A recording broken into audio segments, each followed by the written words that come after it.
en un lugar de la Mancha, de cuyo nombre no quiero acordarme, no ha mucho tiempo que vivía un hidalgo de los de lanza en astillero, adarga antigua, rocín flaco y galgo corredor. Una olla de algo más vaca que carnero, salpicón las más noches, duelos y quebrantos los sábados, lentejas los viernes, algún palomino de añadidura los domingos, consumían las 3 partes de su hacienda. El resto de ella concluían sayo de velarte, calzas de velludo para las fiestas, con sus pantuflos de lo mesmo, y los días de entre semana se honraba con su vellorí de lo más fino. Tenía en su casa una ama que pasaba de los 40, y una sobrina que no llegaba a los 20, y un mozo de campo y plaza, que así ensillaba el rocín como tomaba la podadera. Frisaba la edad de nuestro hidalgo con los 50 años, era de complexión recia, seco de carnes, enjuto de rostro, gran madrugador y amigo de la caza. Quieren decir que tenía el sobrenombre de Quijada, o Quesada, que en esto hay alguna diferencia en los autores que de este caso escriben, aunque por conjeturas verosímiles se deja entender que se llamaba Quijana. Pero esto importa poco a nuestro cuento, basta que en la narración del no se salga un punto de la verdad. Es, pues, de saber que este sobredicho hidalgo, los ratos que estaba ocioso, que eran los más del año, se daba a leer libros de caballerías, con tanta afición y gusto, que olvidó casi de todo punto el ejercicio de la caza, y aun la administración de su hacienda, y llegó a tanto su curiosidad y desatino en esto, que vendió muchas hanegas de tierra de sembradura para comprar libros de caballerías en que leer, y así, llevó a su casa todos cuantos pudo haber delas, y de todos, ningunos le parecían tan bien como los que compuso el famoso Feliciano de Silva, porque la claridad de su prosa y aquellas intricadas razones suyas le parecían de perlas, y más cuando llegaba a leer aquellos requiebros y cartas de desafíos, donde en muchas partes hallaba escrito, la razón de la sinrazón que a mi razón se hace, de tal manera mi razón enflaquece, que con razón me quejo de la vuestra fermosura. Y también cuando leía, los altos cielos que de vuestra divinidad divinamente con las estrellas os fortifican, y os hacen merecedora del merecimiento que merece la vuestra grandeza. Con estas razones perdía el pobre caballero el juicio, y desvelábase por entenderlas y desentrañarles el sentido, que no se lo sacara ni las entendiera el mismo Aristóteles, si resucitara para solo ello. No estaba muy bien con las heridas que don Belianís daba y recebía, porque se imaginaba que, por grandes maestros que le hubiesen curado, no dejaría de tener el rostro y todo el cuerpo lleno de cicatrices y señales. Pero, con todo, alababa en su autor aquel acabar su libro con la promesa de aquella inacabable aventura, y muchas veces le vino deseo de tomar la pluma y dalle fin al pie de la letra, como allí se promete, y sin duda alguna lo hiciera, y aun saliera con ello, si otros mayores y continuos pensamientos no se lo estorbaran. Tuvo muchas veces competencia con el cura de su lugar, que era hombre docto, graduado en Sigüenza, sobre cual había sido mejor caballero, Palmerín de Ingalaterra, o Amadís de Gaula, más maese Nicolás, barbero del mismo pueblo, decía que ninguno llegaba al caballero del Febo, y que si alguno se le podía comparar, era don Galee, hermano de Amadís de Gaula, porque tenía muy acomodada condición para todo, que no era caballero melindroso, ni tan llorón como su hermano, y que en lo de la valentía no le iba en zaga. En resolución, él se enfrascó tanto en su lectura, que se le pasaban las noches leyendo de claro en claro, y los días de turbio en turbio, y así, del poco dormir y del mucho leer se le secó el cerebro de manera, que vino a perder el juicio.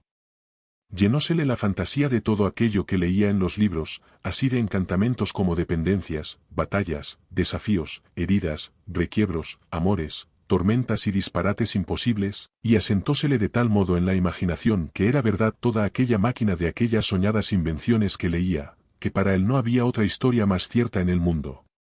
Decía él que el Cid Ruy Díaz había sido muy buen caballero, pero que no tenía que ver con el caballero de la ardiente espada, que de solo un revés había partido por medio 2 fieros y descomunales gigantes. Mejor estaba con Bernardo del Carpio, porque en Roncesvalles había muerto a Roldán el Encantado, valiéndose de la industria de Hércules, cuando ahogó a Anteo, el hijo de la tierra, entre los brazos. Decía mucho bien del gigante Morgant, porque, con ser de aquella generación gigantea, que todos son soberbios y descomedidos, él solo era afable y bien criado. Pero, sobre todos, estaba bien con Reinaldos de Montalbán, y más cuando le veía salir de su castillo y robar cuantos topaba, y cuando en Allende robó aquel ídolo de Mahoma que era todo de oro, según dice su historia. Diera él, por dar una mano de coces al traidor de Galalón, al ama que tenía, y aun a su sobrina de añadidura. En efecto, rematado ya su juicio, vino a dar en el más extraño pensamiento que jamás dio loco en el mundo, y fue que le pareció convenible y necesario, así para el aumento de su honra como para el servicio de su república, hacerse caballero andante, y irse por todo el mundo con sus armas y caballo a buscar las aventuras y a ejercitarse en todo aquello que él había leído que los caballeros andantes se ejercitaban, deshaciendo todo género de agravio, y poniéndose en ocasiones y peligros donde, acabándolos, cobrase eterno nombre y fama. Imaginábase el pobre ya coronado por el valor de su brazo, por lo menos, del imperio de Trapisonda, y así, con estos tan agradables pensamientos, llevado del extraño gusto que en ellos sentía, se dio priesa a poner en efecto lo que deseaba. Y lo primero que hizo fue limpiar unas armas que habían sido de sus bisabuelos, que, tomadas de orín y llenas de moho, luengos siglos sabía que estaban puestas y olvidadas en un rincón. Limpiólas y aderezólas lo mejor que pudo, pero vio que tenían una gran falta, y era que no tenían celada de encaje, sino morrión simple, más a esto suplió su industria, porque de cartones hizo un modo de media celada, que, encajada con el morrión, hacían una apariencia de celada entera. Es verdad que para probar si era fuerte y podía estar al riesgo de una cuchillada, sacó su espada y le dio 2 golpes, y con el primero y en un punto deshizo lo que había hecho en una semana, y no dejó de parecerle mal la facilidad con que la había hecho pedazos, y, por asegurarse de este peligro, la tornó a hacer de nuevo, poniéndole unas barras de hierro por de dentro, de tal manera, que él quedó satisfecho de su fortaleza, y sin querer hacer nueva experiencia de ella, la diputó y tuvo por celada. Finísima de encaje. Fue luego a ver su rocín, y aunque tenía más cuartos que un real y más tachas que el caballo de Gonela, que tantum pele setosa fuit, le pareció que ni el bucéfalo de Alejandro ni Babieca el del Cid con él se igualaban.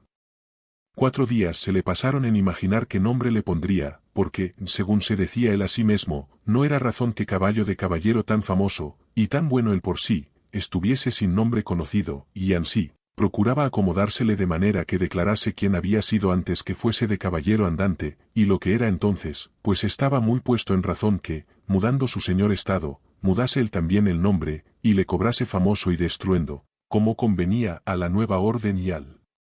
nuevo ejercicio que ya profesaba, y así, después de muchos nombres que formó, borró y quitó, añadió, deshizo y tornó a hacer en su memoria e imaginación, al fin le vino a llamar Rocinante, nombre, a su parecer, alto, sonoro y significativo de lo que había sido cuando fue Rocín, antes de lo que ahora era, que era antes y primero de todos los rocines del mundo. Puesto nombre, y tan a su gusto, a su caballo, quiso ponérsele a sí mismo, y en este pensamiento duró otros 8 días, y al cabo se vino a llamar Don Quijote, de donde, como queda dicho, tomaron ocasión los autores de esta tan verdadera historia que, sin duda, se debía de llamar Quijada, y no Quesada, como otros quisieron decir. Pero, acordándose que el valeroso Amadís no sólo se había contentado con llamarse Amadís a secas, sino que añadió el nombre de su reino y patria, por hacerla famosa, y se llamó Amadís de Gaula, así quiso, como buen caballero, añadir al suyo el nombre de la suya y llamarse Don Quijote de la Mancha, con que, a su parecer, declaraba muy al vivo su linaje y patria, y la honraba con tomar el sobrenombre de ella. Limpias, pues, sus armas, hecho del morrión celada, puesto nombre a su rocín y confirmándose a sí mismo, se dio a entender que no le faltaba otra cosa sino buscar una dama de quien enamorarse, porque el caballero andante sin amores era árbol sin hojas y sin fruto y cuerpo sin alma. Decíase él, si yo, por malos de mis pecados, o por mi buena suerte, me encuentro por ahí con algún gigante, como de ordinario les acontece a los caballeros andantes, y le derribo de un encuentro, o le parto por mitad del cuerpo, o, finalmente, le venzo y le rindo, no será bien tener a quien enviarle presentado, y que entre y se hinque de rodillas ante mi dulce señora, y diga con voz humilde y rendida, yo, señora, soy el gigante Caraculiambro, señor de la ínsula Malindrania, a quien venció en singular batalla el jamás como se debe alabado caballero Don Quijote de la Mancha, el cual me mandó que me presentase ante vuestra merced, para que la vuestra grandeza disponga de mí a su talante. Oh, cómo se holgó nuestro buen caballero cuando hubo hecho este discurso, y más cuando halló a quien dar nombre de su dama.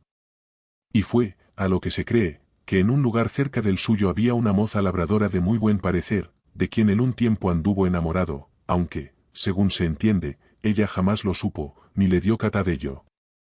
Llamábase Aldonza Lorenzo, y a ésta le pareció ser bien darle título de señora de sus pensamientos, y, buscándole nombre que no desdijese mucho del suyo, y que tirase y se encaminase al de princesa y gran señora, vino a llamarla Dulcinea del Toboso, porque era natural del Toboso, nombre, a su parecer, músico y peregrino y significativo, como todos los demás que a él y a sus cosas había puesto. Si te ha gustado este capítulo, no te olvides de dejarnos tu me gusta y suscribirte activando las notificaciones, para que nunca te pierdas nuestros próximos capítulos. Hasta la próxima, mis queridos amigos.